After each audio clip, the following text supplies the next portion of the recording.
أرسل رسوله بالهدى ودين الحق. Segala puji bagi Allah Jalla Jalaluh yang telah mengutus Rasulnya dengan petunjuk dan agama yang benar. Liyudhhirahu 'ala ad-dini kullihi walau karihal musyrikun. Agar Allah memenangkan agamanya di atas seluruh agama yang ada. Meskipun orang-orang musyrikin membenci hal itu. Al-Islam ya'lu wa la yu'la alaih. Islam itu akan senantiasa di atas. Tidak akan ada agama manapun yang menandingi Islam. Kenapa? Inna ad-dina 'inda Allahil Islam. Sesungguhnya agama yang diridhai Allah di sisinya hanyalah Islam. Maka kita sebagai seorang muslim hendaklah bangga dan bergembira serta bersyukur. Qul bifadlillahi wa rahmatihi huwa falyafrahu huwa khairun mimma yajma'un.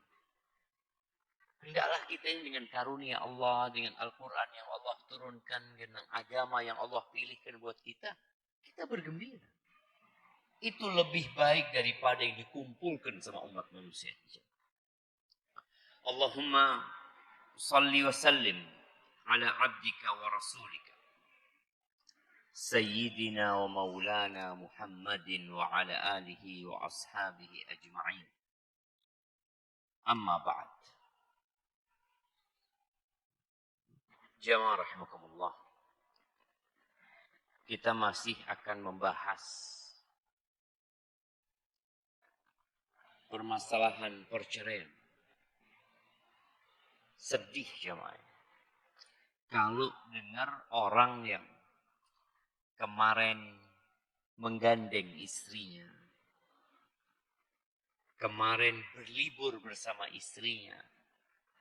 Karena sekarang kita lihat orang itu berbagi kegembiraan dengan statusnya. Tahu-tahu tadi sore jam 4 kan, dapat kabar kalau sudah bercerai. Anak ngomong benar. Iya Ustaz. Istrinya khulu. Sejak kapan anak kok baru dengar? Padahal bisa disebut teman dekat. Kata dia sudah 2 bulan. Ustaz. Udah selesai. Artinya masa iddahnya udah selesai. Karena kita tahu khulu itu masa iddahnya 1 kali suci. Selesai. Datang bulan suci. Sudah selesai masa iddah. Allahu Akbar jemaah. Tapi itulah kehidupan. Hidup ini melelahkan. Tadi sore juga anak ngobrol sama anak. Dia mengatakan capek gak hidup ini. Anak ngomong, kok baru berapa lama hidup? Sudah capek. Jadi ya udah 15 tahun. 16 tahun. Bapak udah lama capek hidup ini. Iya, kadang-kadang sebagian orang beranggapan hidup ini seperti yang ada di Instagram. Ya. Jalan-jalan, ya, makan bareng. Banyak di antara semua itu bohong. Sebelum makan, kamera dulu ya. Padahal rasanya nggak seperti yang digambar itu. Ya. Tapi itulah kehidupan. Bagaimana orang-orang ketika belanja sesuatu atau makan sesuatu, dia foto makanannya dan dia foto apanya? Struknya. Struk berapa? Apa urusannya? Tahu-tahu cerai. Tahu-tahu berpisah. Makanya nggak perlu kita menampakkan kegembiraan kita kepada orang. Cukup antum merasakan itu. Ya. Wa amma bi ni'mati rabbika fahaddits. Dengan nikmat yang Allah berikan kepadamu, ceritakan. Tapi kalau ada orang yang hasad, yang kalau antum cerita kepada dia, dia menjadi iri dan dengki sama antum, jangan cerita. Walaupun itu nikmat. Apa kata Nabi Yakub kepada Nabi Yusuf? Setelah bercerita, aku bermimpi melihat ahada asyara kaukaban wasyamsa wal qamar. Aku melihat 11 bintang. Aku melihat rembulan, melihat mentari dan rembulan, semuanya sujud buat aku. Ini mimpi baik atau tidak? Mimpi baik. Nikmat apa bukan? Nikmat. Tapi apa kata bapaknya?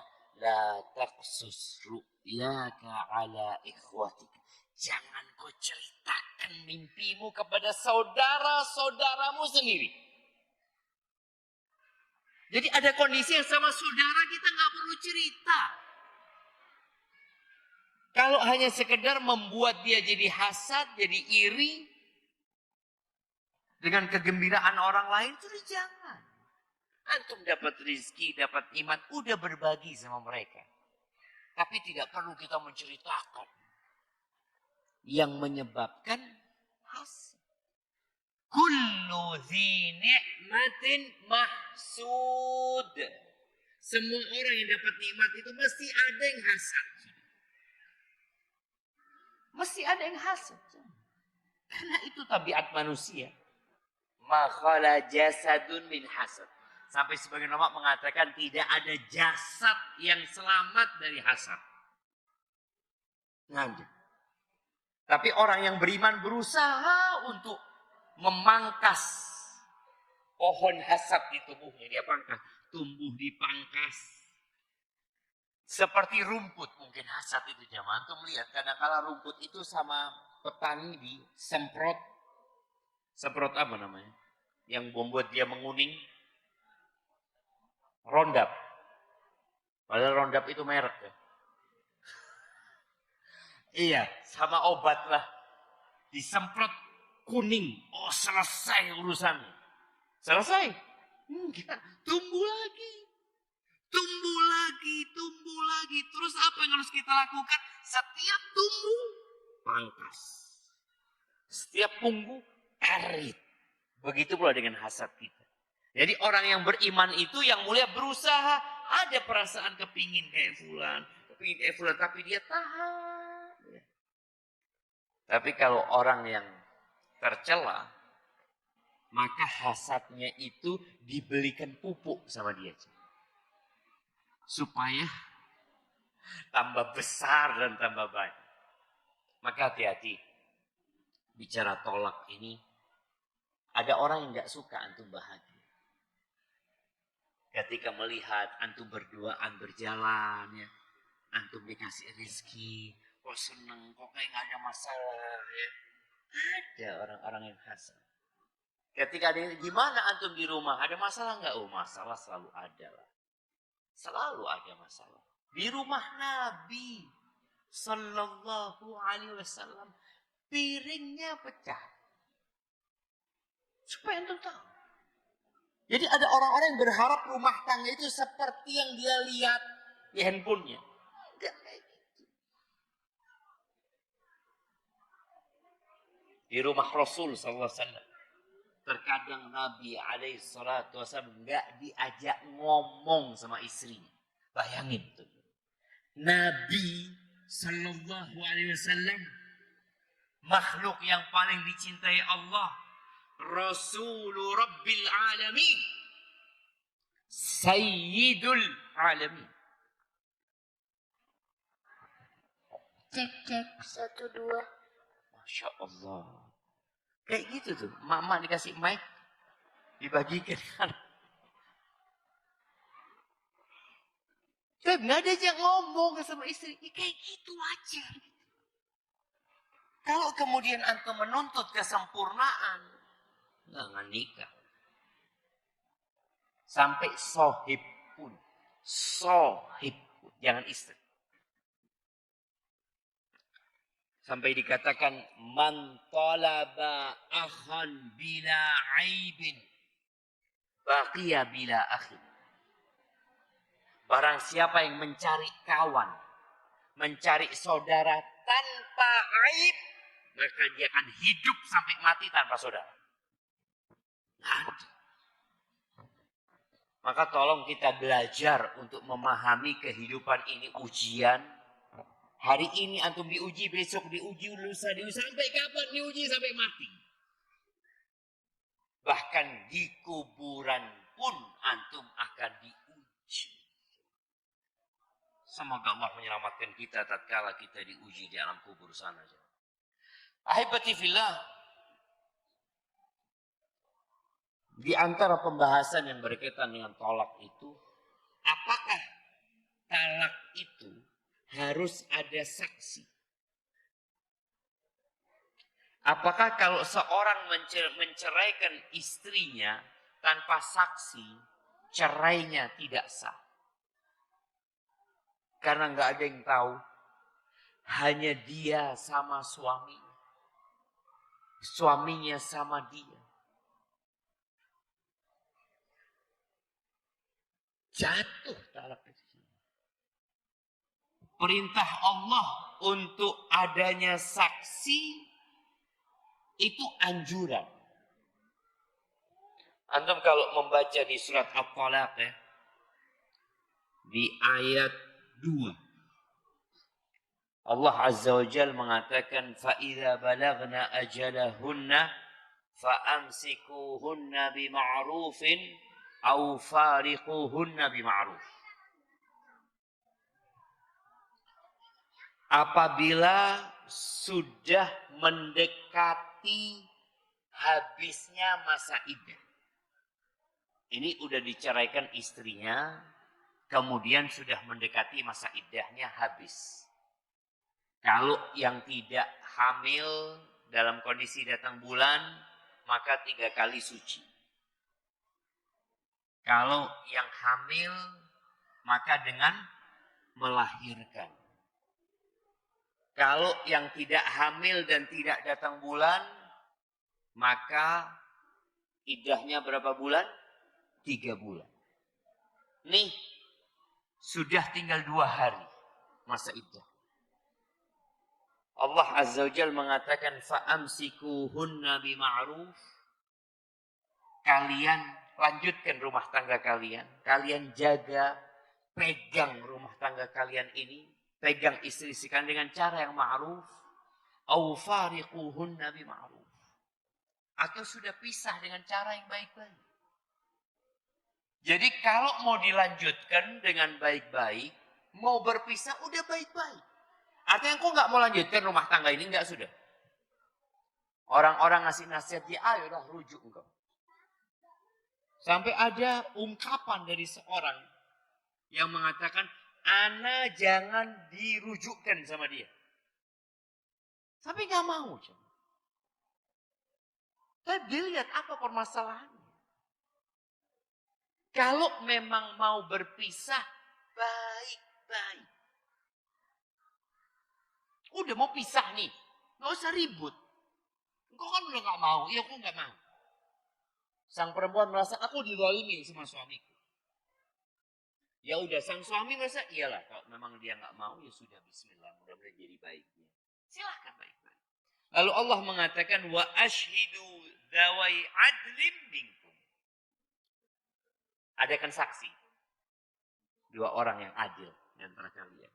Wa aqimus syahadata lillah, dan tegakkan persaksian itu untuk Allah Azza wa Jalla.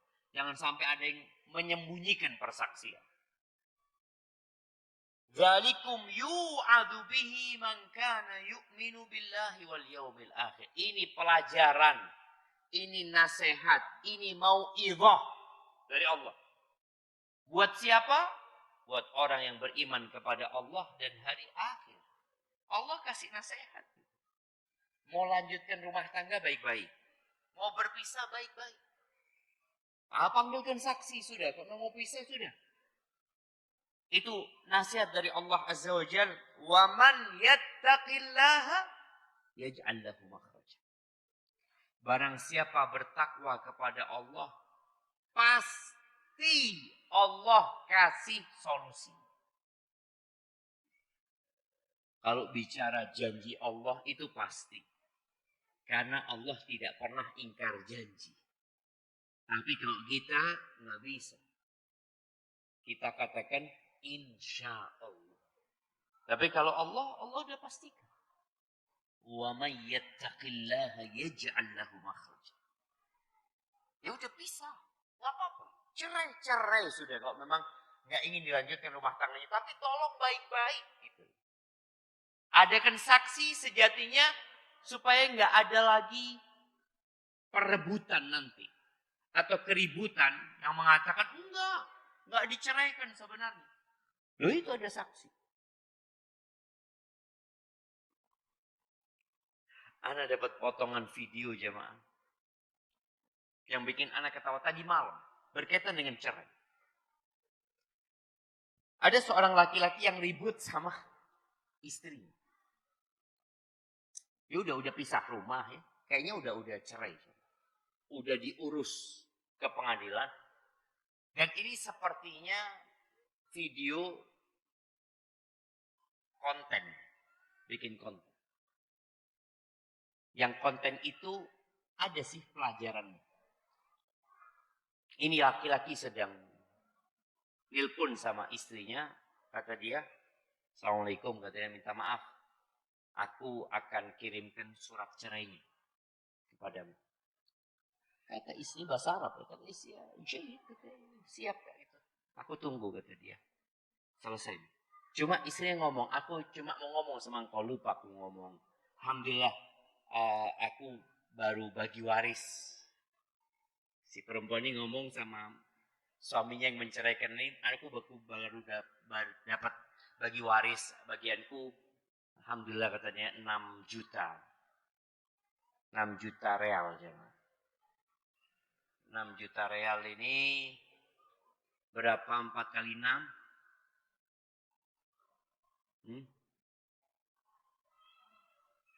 Iya. 1 jutanya itu 4M. Berarti 24M. 24M. Dan rumah yang di jalan ini, rumah besar itu juga jadi milikku, kata dia. Suaminya jemaah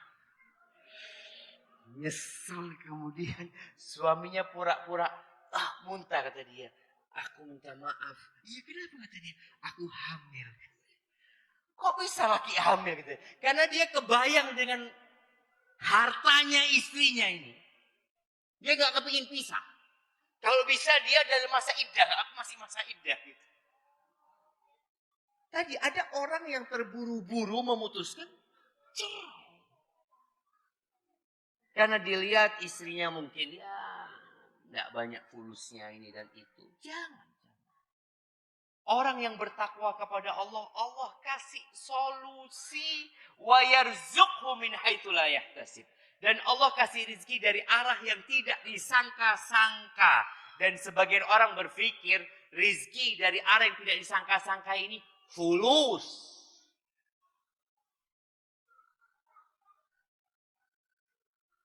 Ada orang yang selama hidupnya nggak pernah sholat malam. Kena masalah, Allah kasih rizki sholat malam. Dia nggak pikir sholat malam itu rizki dari Allah. Engkau puluhan tahun nggak pernah sholat malam, Allah kasih masalah, engkau sholat malam. Itu rizki sholatmu itu. Cuma orang selalu berpikir rizki apa? Fulus. Mana Ustaz? Anak tunggu-tunggu rizkinya. Anak sudah sholat duha. Anak puasa Senin Kemis. Anak sholat malam. Loh, itu semua rizki. Cuma yang jadi masalah. Bal tu'thirunal hayatad dunya.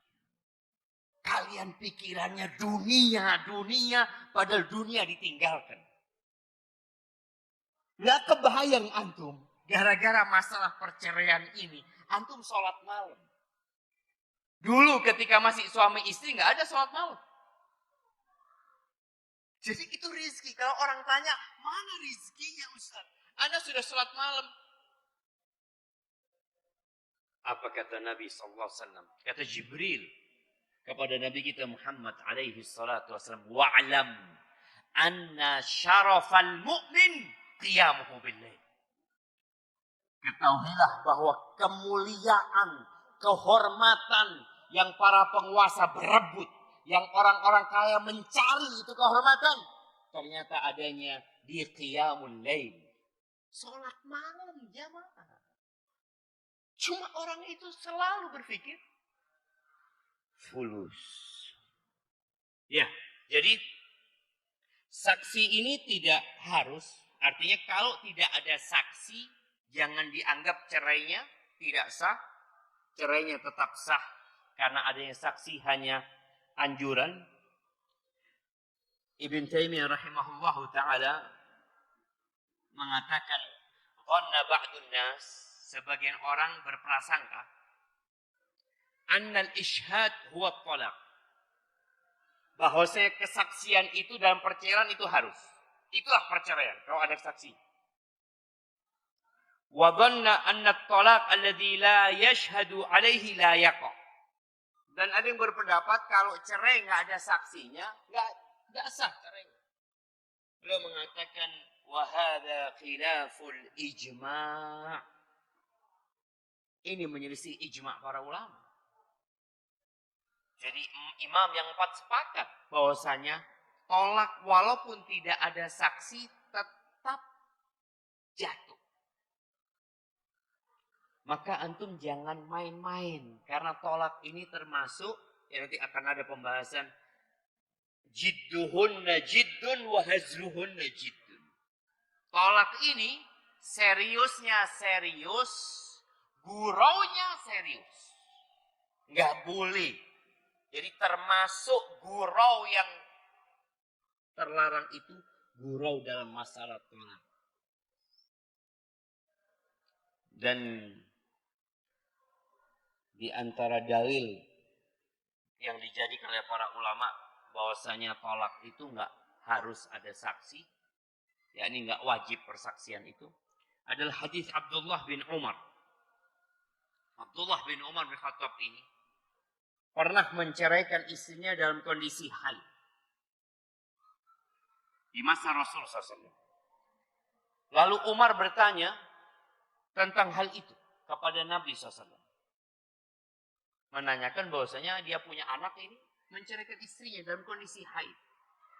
Ini jamaah, bapak itu nggak ada ceritanya selesai tugasnya. Nggak ada ceritanya bapak selesai tugasnya mendidik anaknya. Oh, anaknya sudah menikah. Anaknya sudah ikut suaminya. Kemudian engkau tidak mau memperbaiki anakmu kalau salah. Tetap diperbaiki. Rasulullah SAW seperti yang pernah kita bahas. Beliau datang ke rumahnya Fatimah. Fatimah udah nikah sama Ali. Masih dibangunkan untuk sholat malam. Bayangin. Dibangunkan sama Nabi SAW. Ala tusallian.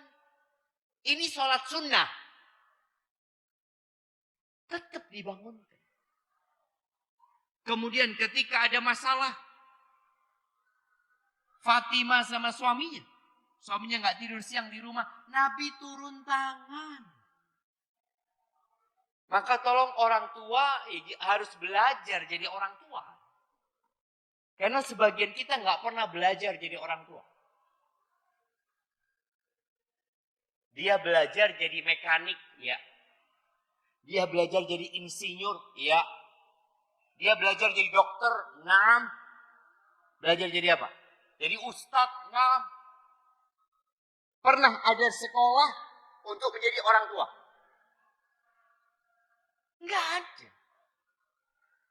Padahal itu dibutuhkan oleh manusia dan kita lihat anak-anak SD, SMP, kuliah nggak diajarin juga mata pelajaran parenting. Jadi orang tua. Akhirnya banyak orang tua nggak tahu bagaimana jadi orang tua. Anaknya laporan, ayah suamiku melakukan ini, aduh udah, cerai sudah. Loh. Ini anaknya minta dikasih nasihat, disuruh cerai sama aku. Dia masih cinta sama suami. Dan ada jamaah, ada seorang anak perempuan. Dia WA. Ana tahu sama keluarga. Dia mengatakan, Ustaz, suami Ana bermasalah. Tapi Ana masih cinta sama dia. Ketika keluarga Ana tahu dengan masalah suami Ana ini, akhirnya nyuruh Ana cerai. Ana nggak ingin. Jadi orang itu kalau nggak punya cinta dengan yang punya cinta, cara pandangnya berbeda. Dia ada rasa gitu. Walaupun suaminya zalim umpamanya, tapi kan ada kebaikan suaminya. Kalau mertua nggak ngelihat kebaikan suaminya,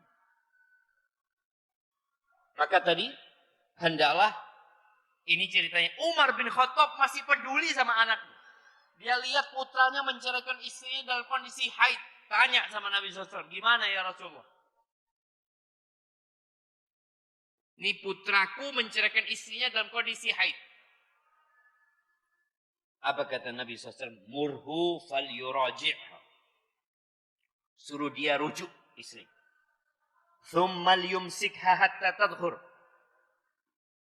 Suruh rujuk, kemudian jaga istrinya, pegang istrinya sampai suci.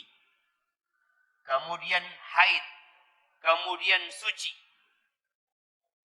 Thumma insya amsaka ba'du. Kalau dia mau, setelah suci yang ketiga itu, dia mau jaga rumah tangganya, sudah dia pegang istrinya. Wa insya'a taqlaqa qabla ayyamas. Tapi kalau dia ingin menceraikan, ya ceraikan. Sebelum menyentuh istri. Sebelum menyentuh istri. Sebelum ngumpulin istri. Fatilkal iddah allati amarallahu an tutallaq laha. Itu yang Allah sebutkan di surat Talak itu. Yang kalau mau menceraikan, ya di masa iddahnya. Di sini Nabi SAW tidak menyuruh adanya saksi dan juga tidak bertanya siapa saksinya. Kalau dia menceraikan istrinya dalam kondisi haid, karena memang nggak wajib saksi itu. Baik, cerai yang sesuai dengan syariat, apakah harus dicatat di pengadilan? Sejatinya tugas pengadilan yang mencatat saja. Jadi dilaporkan kalau memang ada surat nikah, maka di negeri kita juga ada surat tolak. Dilaporkan. Walaupun kita tahu pengadilan itu tidak menganggap tolak kecuali kalau di hadapan pengadilan. Artinya tolak yang syar'i ini kalau dibawa pengadilan dianggap tidak sah. Bukan secara agama ya. Tapi secara negara untuk mendapatkan surat cerai tadi. Seperti nikah. Antum sudah nikah secara syariat. Apakah kemudian antum bisa menuju ke KUA untuk mendapatkan surat nikah? Enggak. Harus ada isbatun nikah. Harus ada. Yaitu urusan kenegaraan. Jadi nggak ada masalah orang yang sudah menceraikan istrinya, kemudian dia nggak kepingin balik sama istrinya, tolong surat cerainya diuruskan. Loh kan dia Ustaz yang minta cerai tadi. Cerainya baik-baik. Oke, dia minta cerai dan engkau menceraikan dia. Ya udah. Engkau bantu uruskan surat cerainya, mudahkan urusannya. Jangan sampai dipersulit di pengadilan. Udah selesaikan baik-baik. Istri pun akan mengingat kebaikan nanti. Masya Allah suami anak itu. Semua surat cerainya diuruskan sama dia. Dan diantarkan ke orang tua anak. Dan dia minta maaf sama orang tua anak. Karena jamaah ketika terjadi perceraian. Yang putus itu hanya hubungan suami istri. Ukhuwah Islamiyah tidak putus. Itu mertua antum, mahram antum sampai mati. Cuma kadang-kadang tadi orang enggak sudah ruwet ini itu sudah. Baik-baik saja. Istri antum udah capek, mungkin antum memang zalim sama dia. Dia sampai nggak kuat. Oke, mudahkan urusannya. Berapa biaya ngurus surat cerainya antum katakan sudah bismillah ana bayar semuanya. Baik-baik kita cerai. Usahakan jangan sampai pakai pengacara. Udah selesaikan. Udah, engkau memang nggak mau sama aku, enggak sudah. Karena kalau ada suami yang enggak, aku masih ingin mempertahankan rumah tanggaku. Kalau bisa dipertahankan, alhamdulillah. Ada mediasi nanti sebelum cerai diputuskan. Tapi kalau sudah nggak bisa, udah baik-baik. Selesaikan. Pas. Sehingga kenangan baik tetap terjaga. Tapi, kalau nikahnya baik-baik, cerainya ruwet. Dan antum punya anak, dan anak itu ikut emaknya. Jangan harap antum ketemu sama anaknya. Tolong permudah jemaah. Agama ini mudah. Man yassara ala mu'sirin, barang siapa yang memberikan kemudahan kepada orang yang kesusahan, Allah akan berikan kemudahan urusan dia jemaah. Baik, kita dengarkan azan dulu.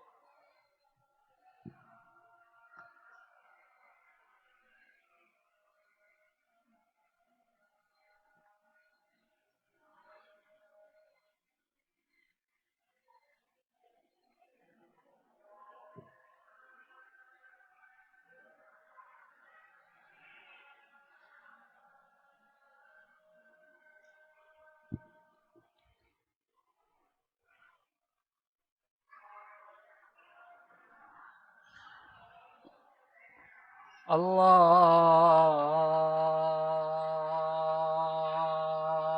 Akbar, Allahu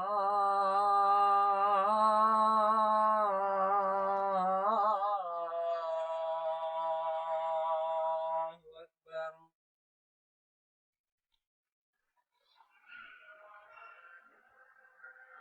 Allahu Akbar, Allahu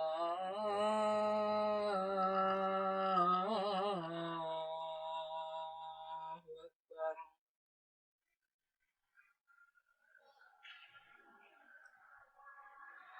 Asyhadu an la ilaha illallah.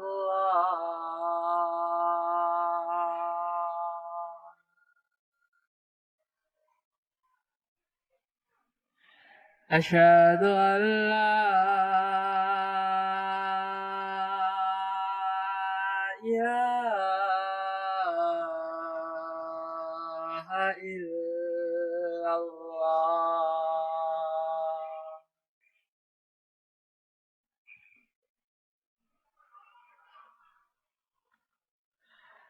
أشهد أن محمد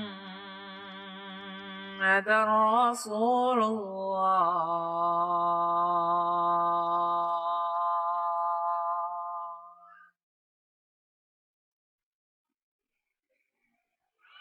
أشهد أن محمد رسول الله.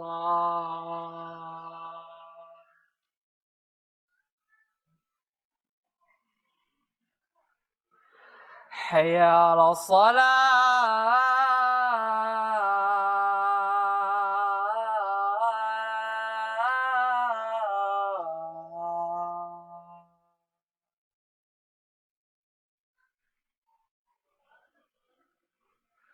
حي على الصلاة.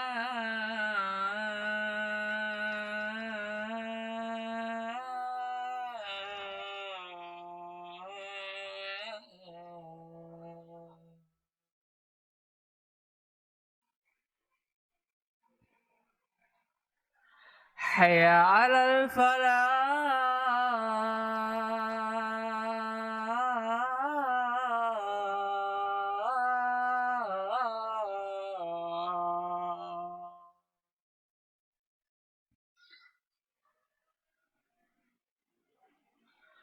حي على الفلاح.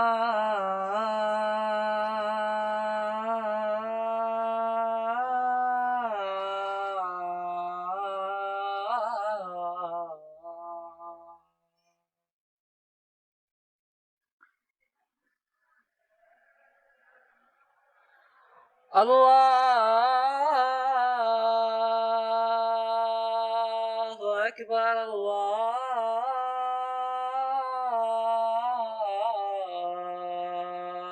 أكبر.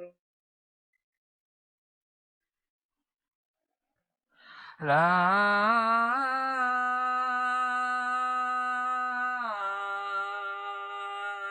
إله إلا الله.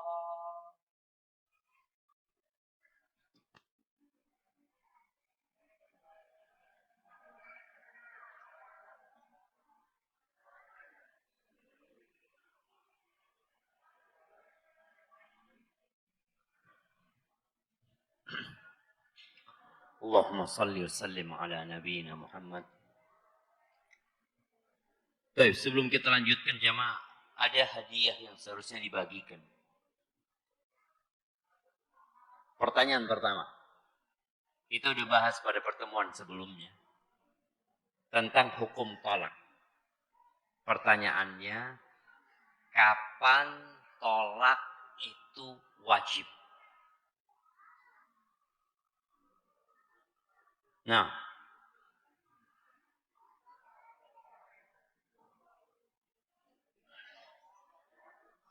setelah 4 bulan,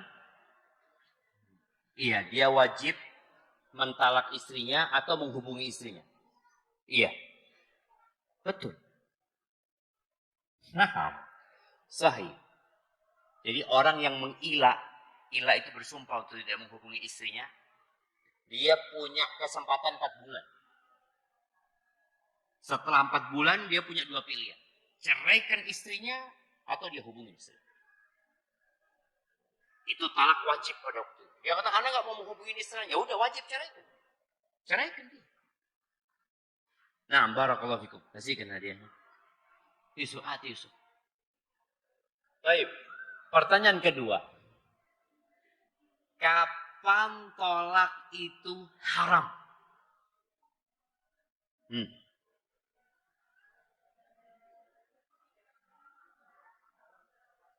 Masya Allah, zaklah. Tadi baru saja kita bahas ya. Cerita yang Abdullah bin Umar yang menceraikan istrinya dalam kondisi haid. Itu termasuk haram hukumnya. Walaupun menurut para ulama jatuh cerainya, tapi dosa dia. Melakukan itu dia berdosa. Itu maksudnya haram. Nanti Yusuf. Baik. Pertanyaan terakhir.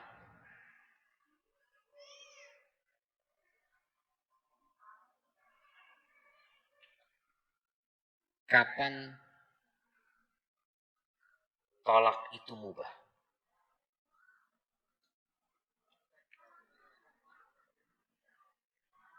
Ketika ada hajat dan keperluan.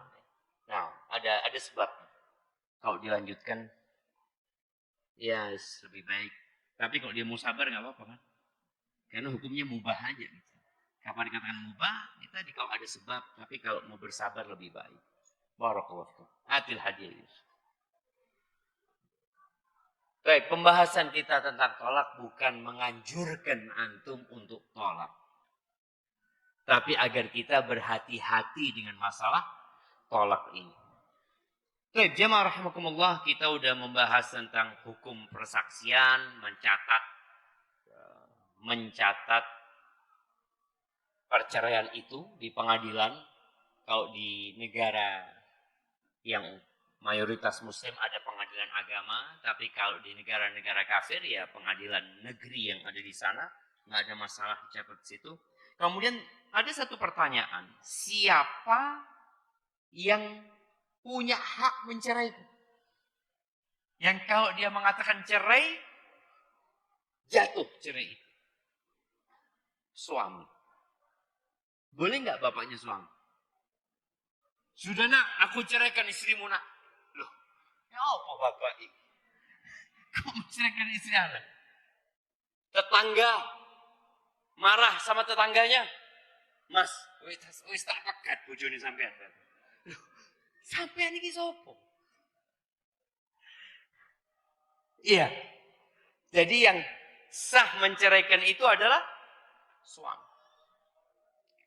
Apakah wali bisa menceraikan? Seorang wali. Ada anak bayi sudah dikawinkan. Apakah walinya orang tuanya boleh jadi ya? Atau anaknya gila? Anaknya gila. Stres, depresi, pihak keluarga perempuan minta bercerai. Apakah boleh bapaknya ngomong, ya kalau gitu sudah pisah sudah. Boleh kayak gitu? Nggak boleh. Pengadilan.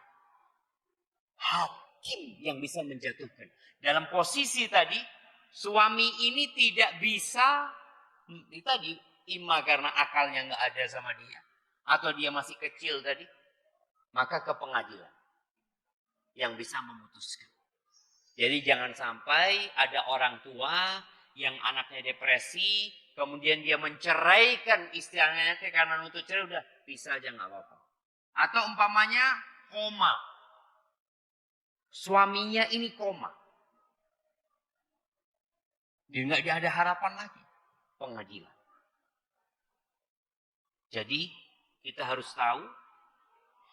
Kemudian wakil, bolehkah menceraikan dengan wakil jemaah?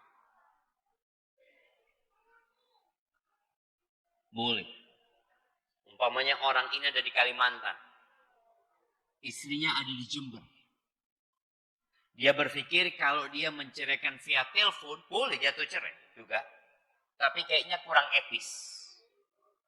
Maka dia kirim orang, keluarganya, tolong antum jumpain Bapak Fulan, keluarganya dan istrinya Bapak sudah diceraikan oleh Fulan. Ana jadi wakil. Itu jatuh cerai. Jadi boleh mewakilkan orang lain untuk menceraikan. Oh, ndak etis ini itu. Jemaah kadang kala ya, ada kondisi yang membuat dia nggak bisa pulang. Dia mau ngomong via telepon, takut ribet. Maka dia kirim wakil. Kadang-kala wakilnya ini tadi, wakilnya juga harus pintar datang ke sana ya, bawa apa, bawa oleh-oleh ini itu, ngobrol, terus sampaikan bahwasanya Fulan mewakilkan ana untuk menceraikan istrinya. Istrinya ada di rumah ini umpamanya, suaminya ada di sana. Tidak ada masalah. Kadang-kala suaminya ada di kerja di luar negeri. Kemudian dia mewakilkan orang itu, nggak apa-apa dan cerainya jatuh. Barakallahu fikum. Baik jemaah, insya Allah Selasa depan dan Rebu depan dan Rebu depannya lagi, ana nggak bisa hadir karena ada safar, jadi mohon maaf pada jemaah. Dan insya Allah ada ustadz yang menggantikan. Ustadz, izin bertanya. Tapi cerita sedikit. Jadi kemarin, anak itu bikin status WA. Berisi foto anak. Kemudian, sekitar 2 menit, ada seorang akhwat yang bikin status WA yang berisi fotonya. Awalnya saya overthinking, Ustaz. Soalnya udah 1 bulan si akhwat nggak pernah bikin status. Terus ana berperang oleh pikiran ana, Ustaz, untuk ngecat si akhwat ini. Apa yang harus ana lakukan, Ustaz, untuk menghilangkan overthinking ini? Jangan ngelihat statusnya orang. Wallah jamaah. Ana itu nggak tahu sama statusnya istri ana. Antum punya waktu ngelihat statusnya orang. Fulan ngapain, ini ngapain. Zikrun nas yuksil qulub. Ingat sama orang itu bikin hati keras. Kita kalau ingat sama orang, yaitu melihat statusnya orang itu kan ingat sama orang. Fulan, fulan, fulan, fulan. Ana itu punya kontak di HP Ana 5.000 kayaknya. Bayangin kalau Ana harus ngikutin statusnya 5.000 orang. Apa urusan Ana sama mereka? Tadi antum itu, kalau status isinya dakwah, isinya apa, manfaatlah sama orang. Bikin status. Karena memang ada orang-orang yang suka lihat status, antum bikin status yang bermanfaat.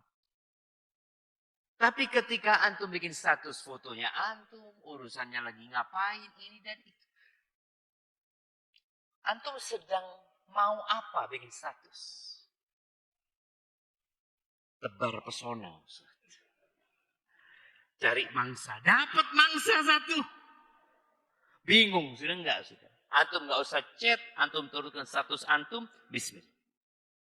Ada banyak jamaah yang perlu kita pikirkan dalam kehidupan ini. Kalau mau bikin status yang bermanfaat. Kemudian nasihat anak antum enggak perlu sibuk dengan status orang.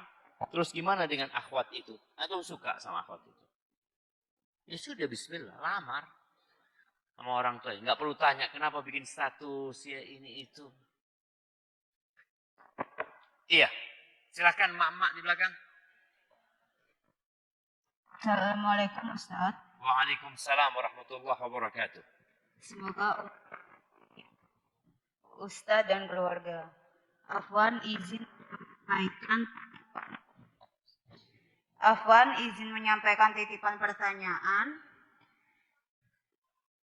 Ini si suaminya ini susah sekali dibangunkan sholat subuh. Banyak alasan yang dilontarkan si suami itu. Sampai-sampai terkadang bertengkar hanya gara-gara membangunkan sholat subuh. Karena si istri terkadang jengkel dan emosi saat membangunkan. Mohon nasihat untuk si suaminya ini supaya sholat subuhnya ini bisa istiqomah dan di awal waktu dan tidak kesiangan terus. Dan bagaimana sikap si istri ini sebagai seorang istri, Ustaz? Syukran. Suaminya ada di sini. Ini titipan pertanyaan. Ya gimana anak suruh kasih nasihat suaminya? Nanti bisa dilihatin rekaman ulang dari Ustaz. Syukran jazakumullahu khairan. Barakallahu fikum. Ya jamaah, kita itu kadang-kala disuruh memberi nasihat kepada orang yang tidak ada. Kenapa anak katakan seperti itu? Kadang-kala orang ini nggak siap terima nasihat. Jadi kalau ada gelas yang kotor, dikasih air yang bersih, apa jadinya? Air itu jadi kotor gitu. Bukan airnya yang kotor, gelasnya yang kotor. Maka yang perlu dilakukan, sampaikan kepada istrinya, bukan ke suaminya. Kepada istrinya, untuk membersihkan gelasnya suaminya. Bagaimana dia berusaha tidak ribut tentang sholat subuh. Tapi bagaimana seorang istri membersihkan gelas suaminya. Mungkin di hati suaminya ada banyak penyakit-penyakit. Sehingga dia sulit untuk sholat subuh. Dan kita tahu sholat yang paling berat buat orang munafik adalah sholat isya dan sholat subuh. Berjamaah ini berat sekali. Maka suruh ajak suaminya ziarah kubur. Nah, untuk mengingat kematian. Ajak suaminya untuk beristighfar. Karena istighfar itu juga membersihkan nokta-nokta di hati. Ketika sudah bersih, dengar nasihat, insya Allah mau. Karena masalahnya ini orang gak mau dengar nasihat, disuruh dengerin nasihat. Gak mau dia. Kayak gelas yang ditutup, apalagi kalau tadi kotor masih bisa diisi. Ini gelas ditutup, ambilkan air 1 kontainer. 50.000 liter. Siramkan ke gelas ini. Ada yang masuk aja mah? Walas tetes. Dan sebagian orang hatinya itu ketutup. Jadi sebelum kasih nasihat, buka dulu hatinya. Buka. Dia terbuka sudah tuh. Baru disiram. Dan nyiraminya jangan banyak-banyak. Karena tumpah nanti. Tadi 50.000 liter disiramkan ke sini. Pakai selang paralon yang besar tuh jamaah. Kira-kira ada isinya ini? Nggak ada, keluar semua. Karena kerasnya air itu malah nggak diem di sini jamaah. Tapi coba kasih 1 tetes. Masuk, alhamdulillah 1 tetes. Suamiku, jadi kalau ngasih tahu suami itu kasih tahu istrinya, jangan waktu dibangunkan sholat subuh. Orang ngantuk dikasih nasihat jamaah. Kira-kira dengar dikasih nasihat. Ngantuk, iyo. Ustaz dengar dia. Bangunkan suaminya, bikinkan kopi, mas. Kopi ini Ustaz jadi, mas. Oh, Masya Allah. Bikinkan makanan senangnya suami. Jangan bilang sholat subuh. Sholat subuh langsung lemes dia. Betul loh jemaah. Antum bisa lihat ya. Orang itu kalau ada janji, rapat, pertemuan ya. Ini bangun dia. Jam 3 bangun. Tapi sholat. Bayang. Allah itu maha pengasih dan penyayang. Maka tolong suaminya tadi disuruh kasih 1 tetes. Setelah dibersihkan dulu. Kalau memang terbuka hatinya, cuma memang kotor, dibersihkan. Kalau ketutup, dibuka tutupnya pelan-pelan ya. Jadilah istri yang lebih baik pelayanannya kepada suaminya. Karena terus terang kondisi hati ini mempengaruhi nasihatnya. Allah mengatakan fa inna dzikra tanfa'ul mu'min. Peringatan bermanfaat, tapi bukan buat semua orang. Buat orang-orang yang beriman. Jadi ketika iman itu kuat, mudah dia menerima nasihat. Ada cerita di Batam sana, seorang polisi. Udah, dia zalim. Dia cerita sama anak. Anak zalim banget sama istri anak. Ya, anak banyak dosa sudah. Sebagai seorang polisi, dia juga banyak melakukan perbuatan kriminal sebenarnya kata dia. Istri anak itu ngirim videonya Ustaz, tapi lewat sohibnya yang laki ini. Kirimkan ke suami anak. Judul video yang dikirimkan itu, andai aku tidak menikah denganmu. Sama suaminya didapat tuh suaminya. Gak dibuka, mungkin hampir 2 bulan. Gak dibuka. Sampai suatu hari, dia kena kasus dan ditahan. Gelasnya terbuka jamaah. Tutupnya itu terbuka.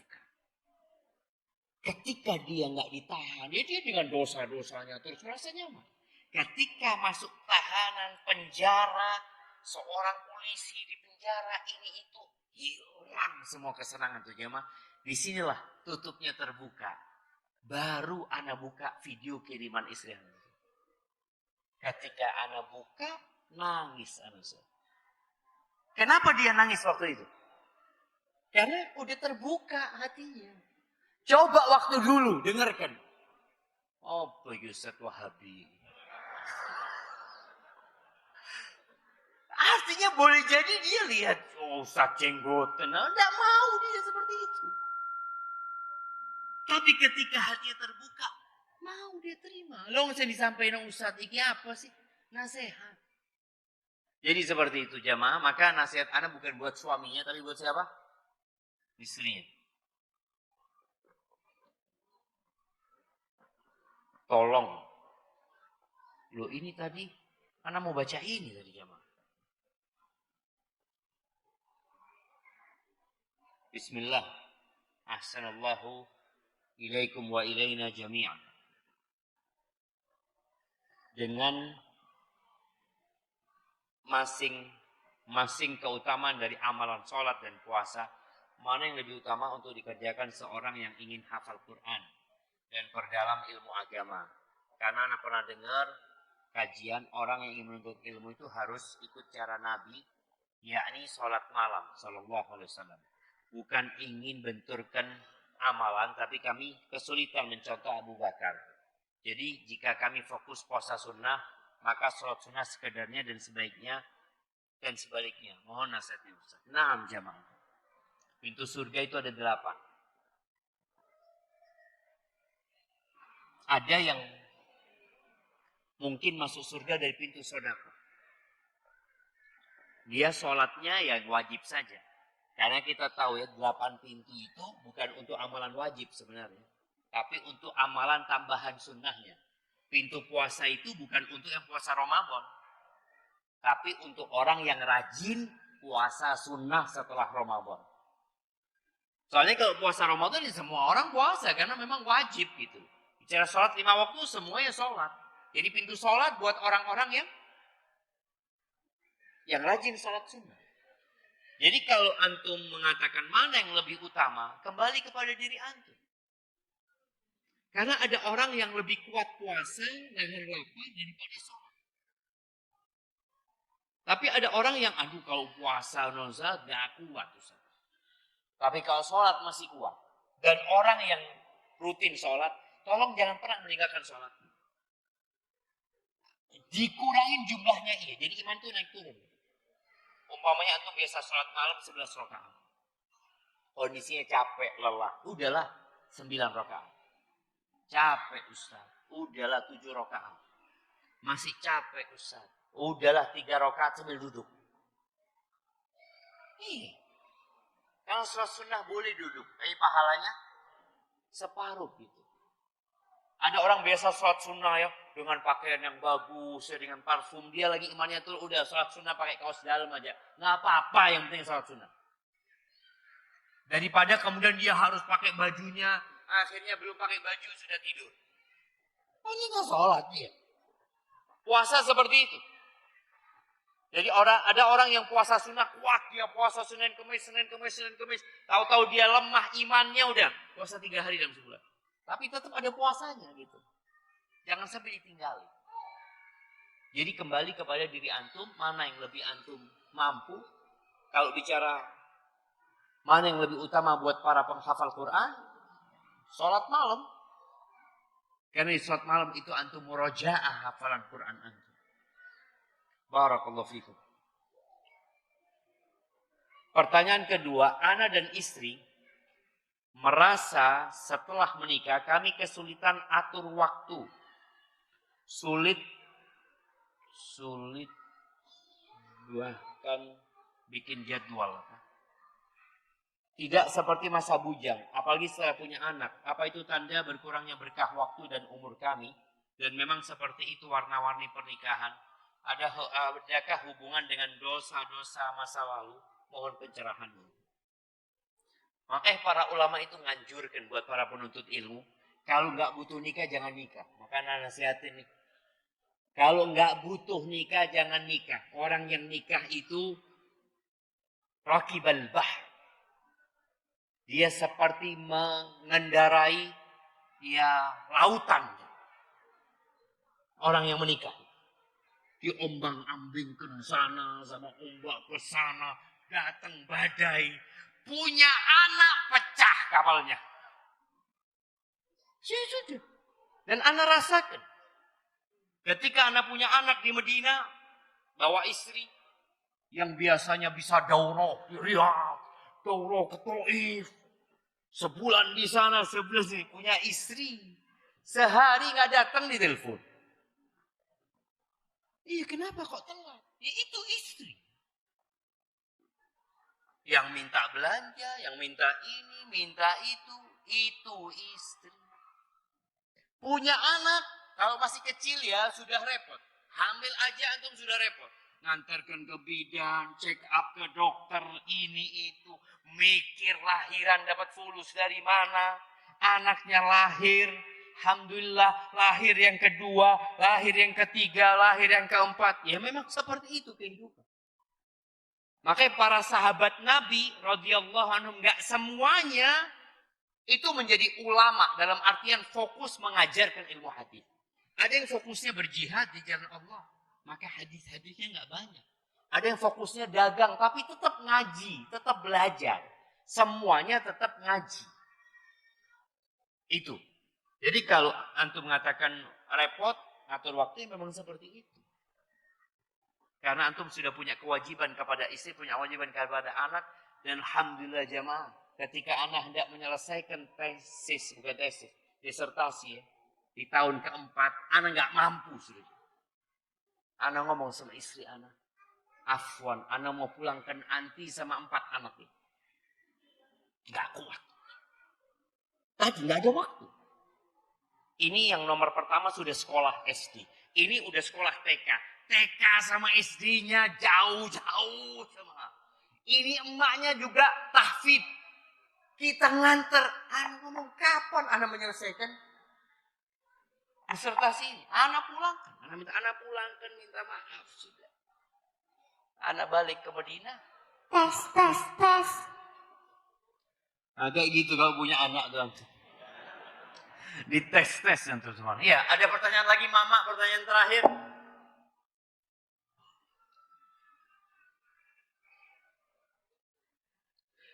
Ya, kalau belum ini ada pertanyaan, tolong berikan nasihat kepada pasangan suami istri yang baru menikah.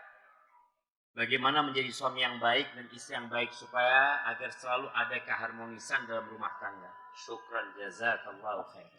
Nah, nasihat ana buat suami istri yang baru ini, hendaklah fokus kepada kelebihan pasangannya. Dan sering tutup mata dengan kekurangan pasangannya. Bas. Lihat kelebihan, kalau ada kelebihan itu, melek jamaah, catat kelebihannya.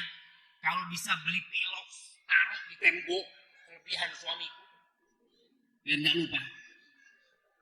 Iya, kelebihan itu catat. Kekurangan, catat juga. Tapi di atas pasir. Nanti ada angin menghapuskan itu semua. Semua punya kekurangan. Jamaah. Tapi fokus dengan ya, sifat-sifat positif suami. Insya Allah dengan cara seperti itu kita akan menjadi hamba yang penyabar dan bersyukur. Dan ingat nggak ada yang sempurna. Nggak ada yang sempurna. Istrimu bukan bidadari dan kau bukan malaikat. Baik, Mama. Anak jadi takut. Tapi itu yang mungkin bisa kita kaji pada kesempatan kali ini. Kurang lebihnya mohon maaf. Subhanakallahumma bihamdika asyhadu an la ilaha illa anta astaghfiruka wa atubu ilaik. Assalamualaikum warahmatullahi wabarakatuh.